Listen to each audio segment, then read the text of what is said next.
You were told to figure it out yourself. You came home to an empty house, made your own dinner, and learned early that complaining was pointless because nobody was coming to save you.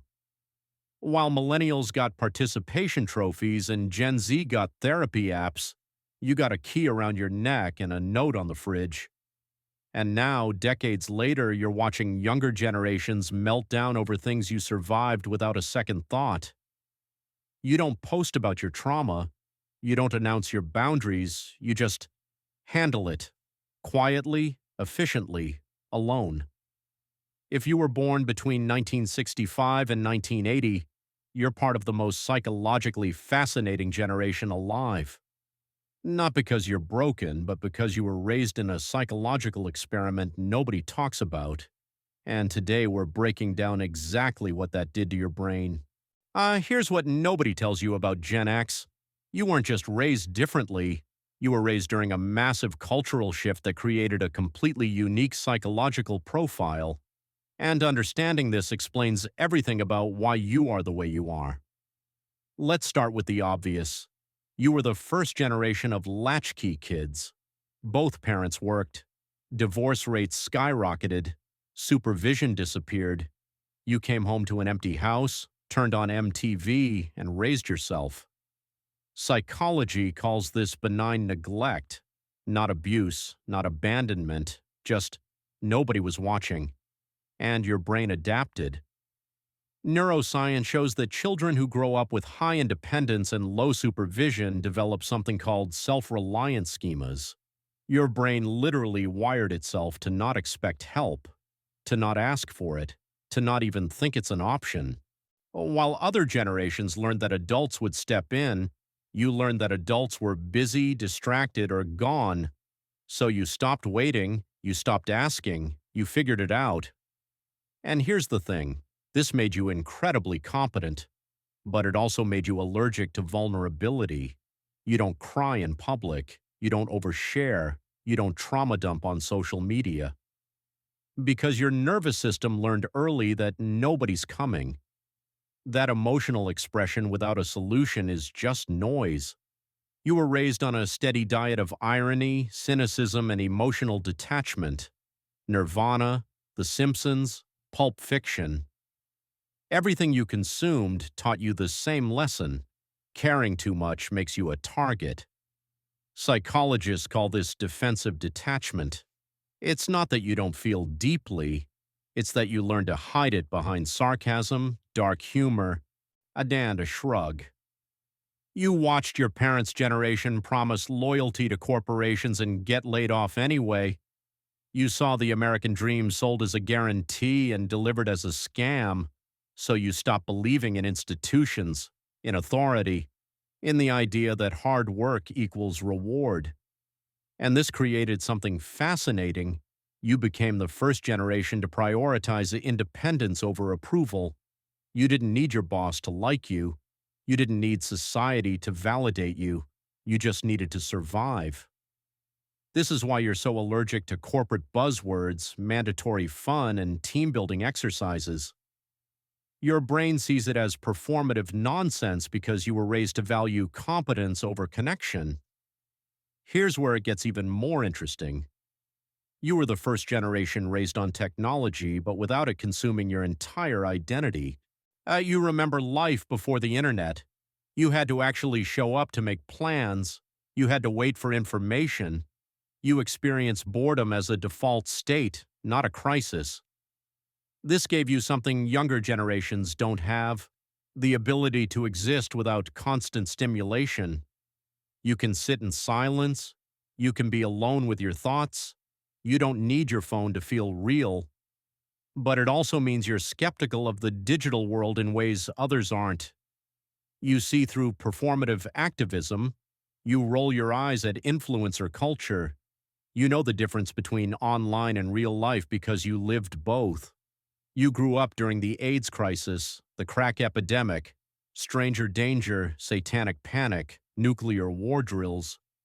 Your childhood was soaked in apocalyptic messaging, and yet you weren't coddled through it. No safe spaces. No trigger warnings, no adults swooping in to protect your feelings. You just watched the news, absorbed the horror, and went to school the next day.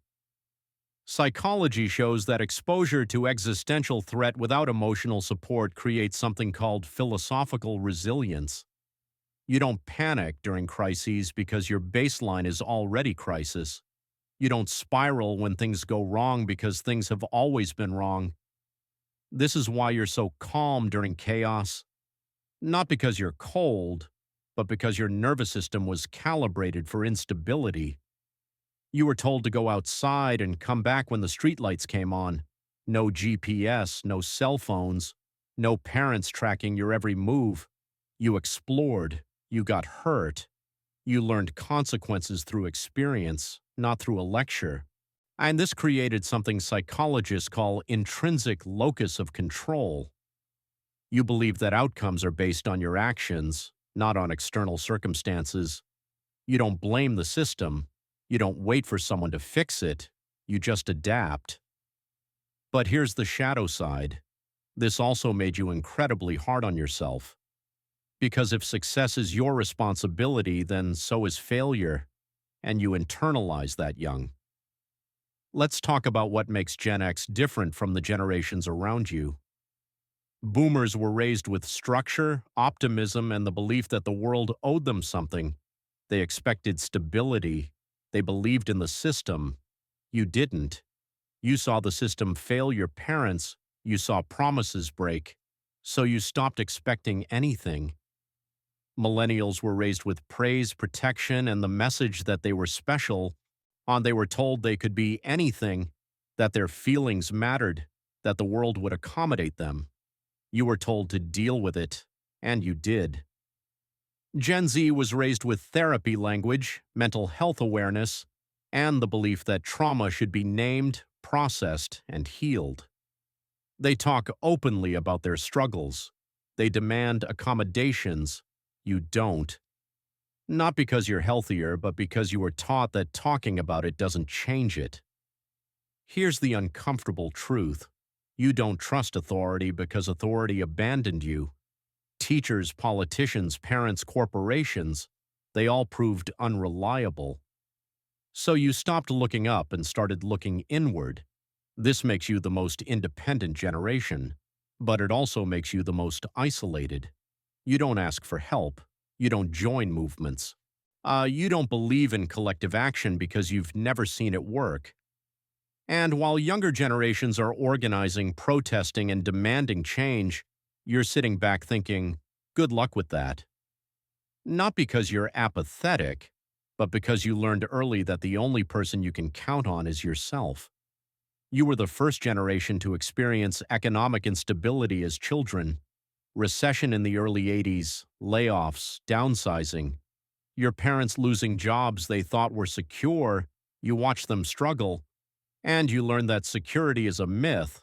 So you didn't chase the corner office, you didn't believe in pensions, you built side hustles before they were called that. You stayed ready to pivot because you knew the floor could drop at any moment. This made you financially scrappy. But it also made you cynical about the idea of ever being safe. You were raised by a generation that didn't talk about feelings. Therapy was for crazy people. Mental health was a weakness. You were told to toughen up, move on, stop being dramatic. So you did. You learned to suppress, to compartmentalize, to function while falling apart. And now, when younger generations talk openly about anxiety, depression, and trauma, part of you thinks, we all have that. We just don't make it our personality. But here's the truth. You do have it. You just never named it. And that unnamed pain has been sitting in your body for decades. Psychology shows that suppressed emotion doesn't disappear. It calcifies. It shows up as chronic tension, insomnia, digestive issues, or a constant low-grade irritability you can't explain. You're not fine. You've just been pretending for so long that you forgot you're pretending. Here's what Gen X has that no other generation does. You remember what life was like before everything became performative, before every moment had to be documented, before identity became a brand. You know how to just be, without an audience, without validation, without proof. This is your superpower. In a world obsessed with visibility, you're comfortable being unseen, but it's also your wound because you've been unseen for so long that you stopped expecting anyone to notice. You're not cold, you're not uncaring, you're not emotionally unavailable. You're just protecting something fragile that nobody protected when you were young. You learned early that the world doesn't stop for your pain, that nobody's coming to save you, and that survival means keeping it together even when everything's falling apart. And you've been doing that for so long that you forgot it's okay to stop. So here's what I want you to hear.